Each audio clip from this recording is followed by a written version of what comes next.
Hello everyone, I'm Joel from Blind Channel and you are listening to Brutally Delicious Podcast.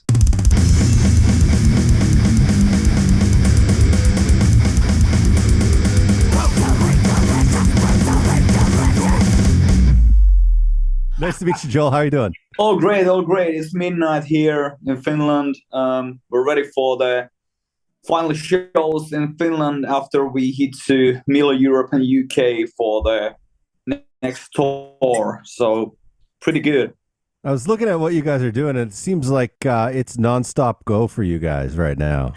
Yeah, absolutely. I mean, it's been like this for almost 1.5 years because we kind of made the big breakthrough with Dark Side, and after that we started to record the album, and now we've been touring all the time. So yeah, it's pretty much mayhem all the time. Is it hard to balance the touring and the writing process? Because when a band breaks, right, the record company is always ready for the next record to get going, but you also have to go out and promote the current record and tour and meet fans and do all that stuff.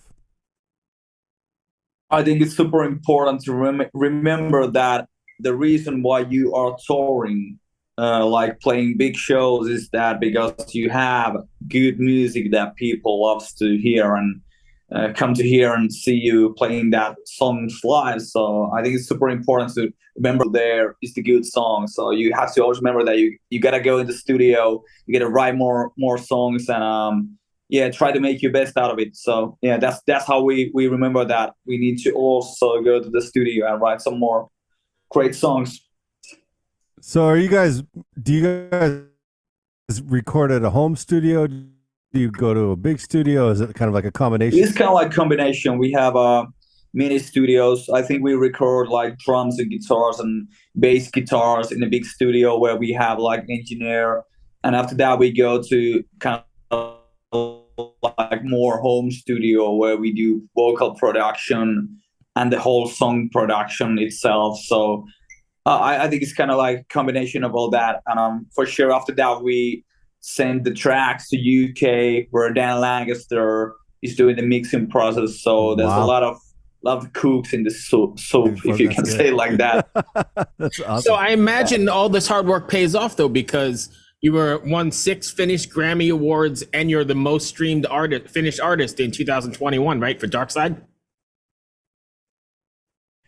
Yeah, it's been paying off really well. And last year and this year has been like pure blast for us. We've had a great success. We've got a lot of like nominations, or we won some awards. We got some like platinum and gold records. So like overall, it's been like a really winning circle for us. But for sure, we know that the future and the tomorrow is coming. So we need to always look for the future, look ahead, look what's coming up, and be prepared that we have a great songs to come up next year, and also that we have a plans for the future as well, because we don't want to lay here and be like, okay, we made it, now we can chill out.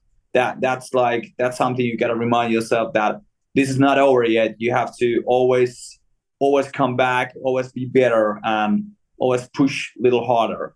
Right. A good friend of mine who got quite successful in music, his theory was every time you start, it's a new beginning, and you have to treat it as though you're just starting out every time. That's You have to have that same hunger. that's really great. I think I've been thinking that way as well, because now when we write like the fifth album already, we know that we kind of made it with the fourth album. Now we are a band that we have a sold out shows in Germany, in UK, in Finland, and hopefully in USA as well soon. Please So come. yeah, so I think that even though we kind of made it, and we're playing the big stages, we have a lot of fans. There's still a lot more audience to gain, and like there's a lot more places to go, and I got that point. It's really good to remind yourself that this is not over, and this is not the final battle we have. So there's So here's a personal point of privilege question. Since you're in Europe, was playing Vakken, like one of like the most epic times of your life? Absolutely. I mean, it was really early. We played like I think it was 11:30 a.m. when the set started. So we were the openers of the main stage. I remember I woke up like 4 hours before the show time, and it felt unreal to wake up and crack a beer and be like, "Let's go on stage. Let's go to fucking Wacken open air main stage." Right. And it felt unreal to go there. But when we saw that behind the curtain flag, so when we saw the people jumping and screaming their lungs off, and we saw all the mosh pits and all that, so yeah, I mean, it was probably one of the best moments of my life so far. But I know this is only the beginning. We have to aim for even bigger stuff and probably headline Wacken some year. There you go. Well, there, I see. I like this, but like as someone who plays heavy music, there's like two festivals in the world that really I think about, and one is Wacken, which you have to play if you're a heavy band and you want to be successful. Number two, 70,000 tons of metal. Yes. Yeah, absolutely. I also think that in USA there's like Resurrection Festival, and then there is I think Northfest, and there's a lot of big festivals that I would love to play. What's the one in Vegas? There's a huge Psycho Las Vegas. Psycho Las Vegas. It's a Oh huge yeah, metal I know festival. that. Yeah. It's really huge. But yeah, also I think Aftershock, all these radio festivals, and for sure the legendary Warped Tour was just on another level. I missed that. Yeah. That was great times. And yeah, for sure, you're right. I think right now Wacken Open Air and 70,000 Tons tons of of metal. metal. Yeah, they're both really great. And yeah, I can't wait for the next trip to USA. I think it will be next year, hopefully on the spring, but I think on the latest on the fall 23. We just have to find the right kind of tour to fit in and yeah, do that. But yeah, I can't wait for that. It's a country that I love a lot. So yeah. How much pressure do you put on yourselves to write or to top the album that just came before? Like you had such success with this last record with Dark Side on it. How much pressure do you have to write the new one like Lifestyles of Sick and Dangerous? I would lie if I would say that none, but for sure there is a lot of pressure. We wanna be the biggest band on the planet, and we need to write some pure fucking insane tracks. We need to evolve as a band. We need to evolve the whole heavy music genre. We need to come up with something really new. There needs to be something that has never heard before. Like you remember back in early 2000s when new metal happened, like Linkin Park, Limp Bizkit, Slipknot. They had really something new going on. The music was influenced by something that wasn't seen in the metal scene before. So we want to do that same thing in 2023 or 4 or whenever the album comes out, because we want to be the fucking pioneers of this whole shit.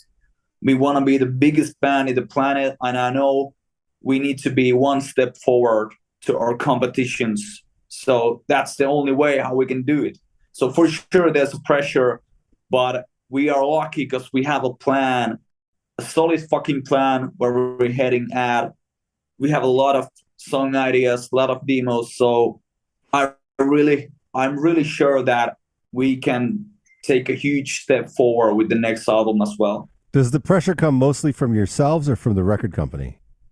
From ourselves. I think our record sales are really high right now, and the streams are super good. So there is no like panic inside the label, because they know that we've already made a huge fucking demos for the next album. They've heard it, and because they like the demo so much, they offered us a deal for the next album as well. So they trust us, and they know that this is only about timing and luck if they go as well, because they believe in the product as we do, so they need to give it all to make that happen. And I don't know. I think because we have so much fucking we have so much things to achieve. We want to be the biggest band, so for sure we need the biggest fucking tracks ever. And that's when we go to the studio. We need to always remind ourselves that we need to come up with something unique, something new, something super fucking fresh that really goes inside people's hearts and minds. And it's a big question. What is the next big thing? No one knows it, but it is somewhere there in the fucking Pandora box or something. We didn't But know it's it. possible you could try create to it, open right? that Pandora. Yeah, we could create it, and but no one knows that what is the biggest band of this decade. What is going on like 2020s? Like we don't know what is the biggest band yet. One of these bands will be it, but we don't know which one it is. So we are really, really trying to take that spot. Well, And I agree yeah. with you. You know, with the state the world is in right now, metal is primed to become mainstream again, Yep. right? Because people are feeling aggressive, they're feeling angry, they need an outlet.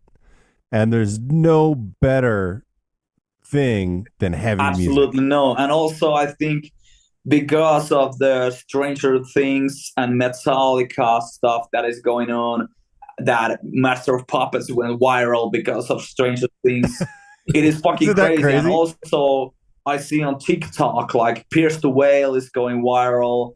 Also, I think Bring Me the Horizon went viral lately. So there is a lot of like angst, and people really need some kind of relief from the pain they have. And I think metal and rock music is the best answer to that Great. and best medicine.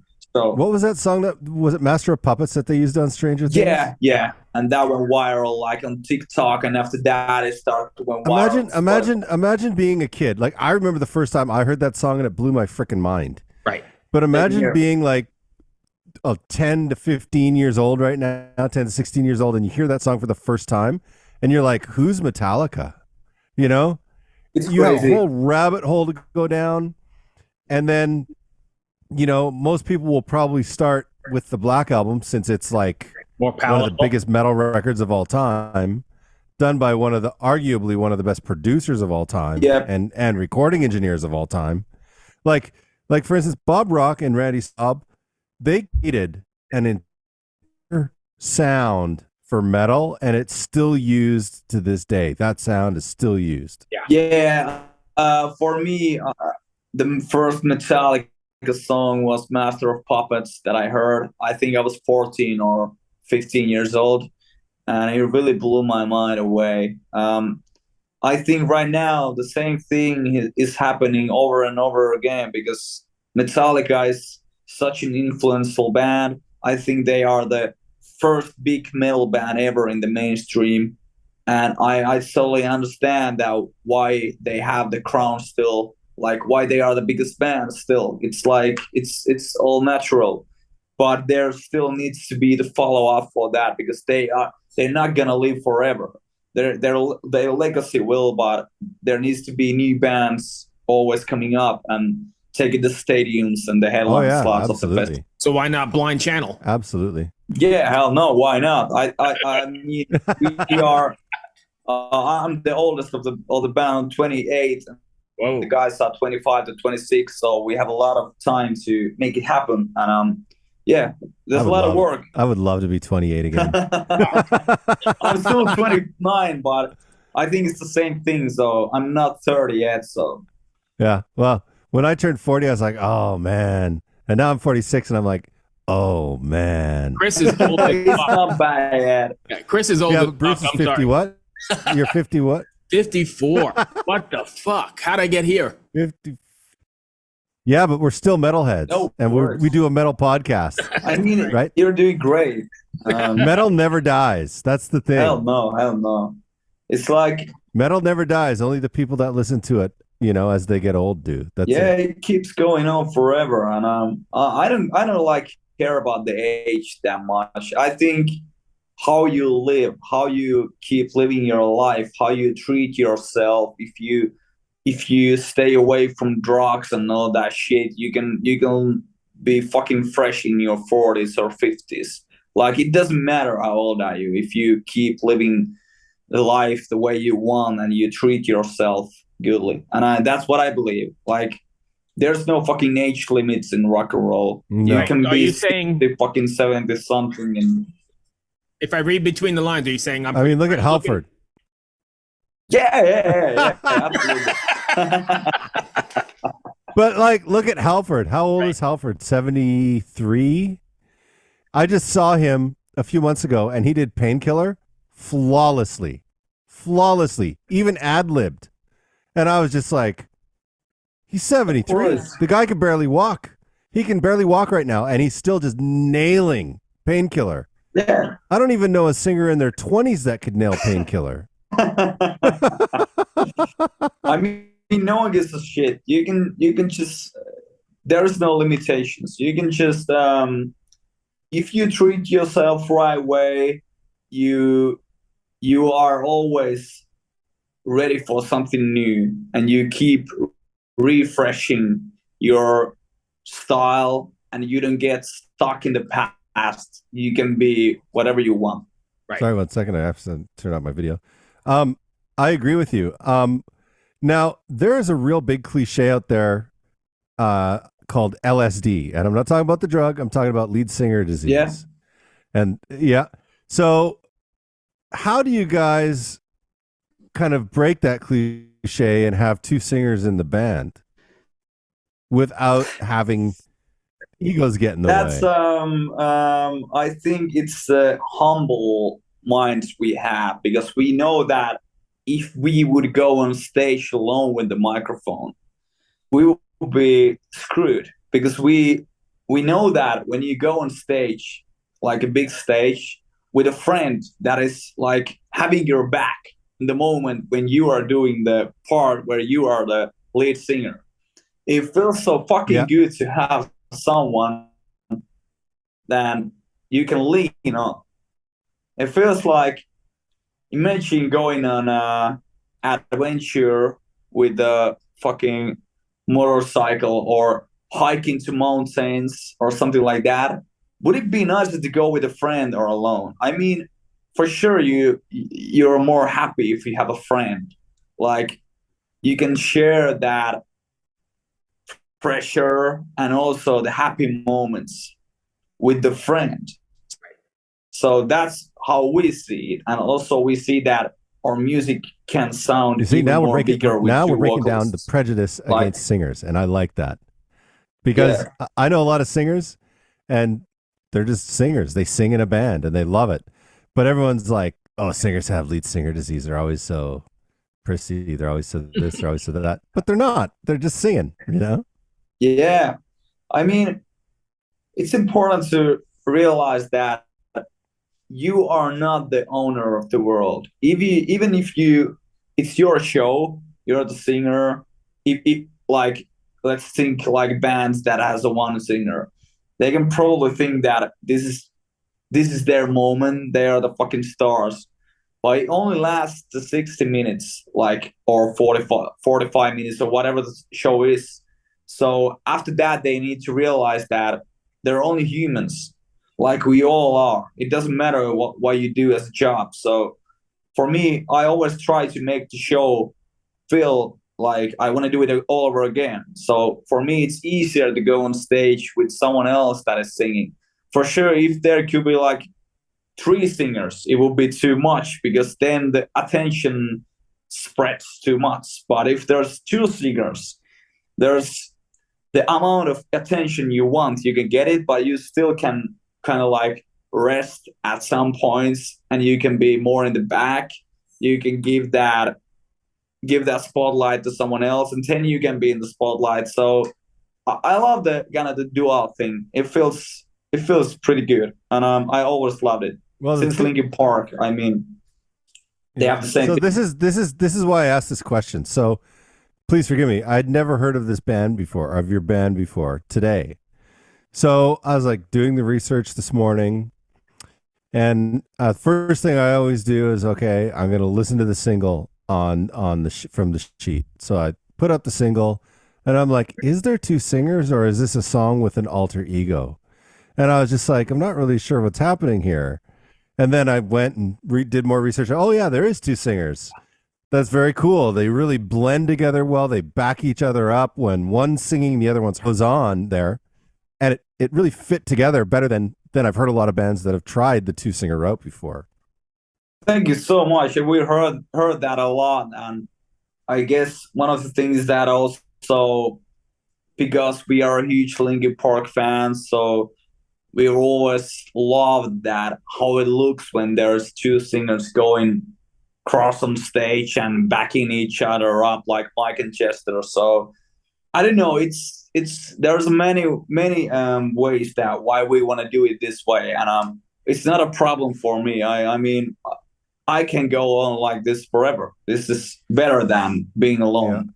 Yeah. And Linkin Park, I, I love Linkin Park. I don't think they really get the credit they deserve. Like, I mean, they get a lot of credit, but I don't think they get the credit they deserve. When that first single came out, it blew the shit out of radio in the United States and Canada. Yeah, Like, you couldn't turn the radio on without hearing that song.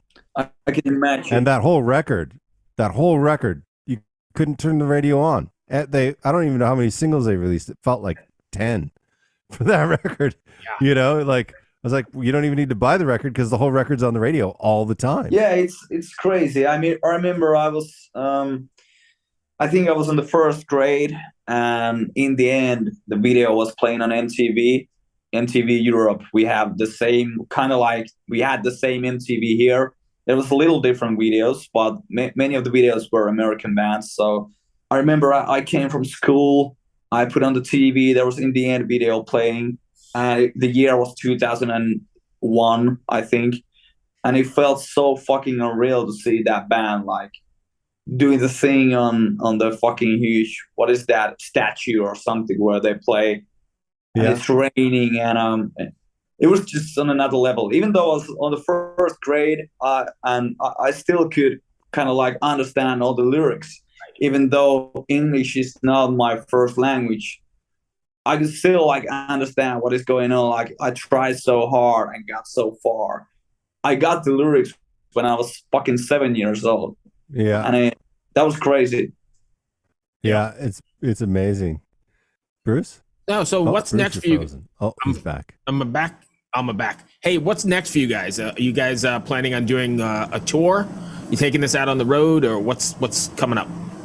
We have now one final week in Finland. We do 4 shows. Now we have 3 shows in a row. We play like big festivals here. After that, we go to Germany. We have a couple of like promo things there. I don't know. We can't tell what is going on, but there's big promotional things coming up in Germany. After that, we start the tour in Germany. So we play 10 shows in a row in Germany. Then we go to UK. We play 5 shows in UK. All the big cities like London, Manchester, all that stuff. Then we go back to Middle Europe. We go to Spain, Italy, France, Austria, Switzerland, Belgium, all these fucking big countries in Europe. After that, we come back to Finland. We have 1 month break here. We're gonna like recover, go to gym, eat fresh, try to sleep, see our families, all that stuff, and then we come back to LA in November to write songs for 3 weeks.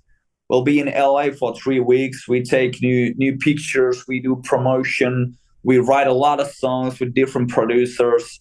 Then we come back from LA. We have final shows in Finland, and then we have the first arena headline show in Helsinki.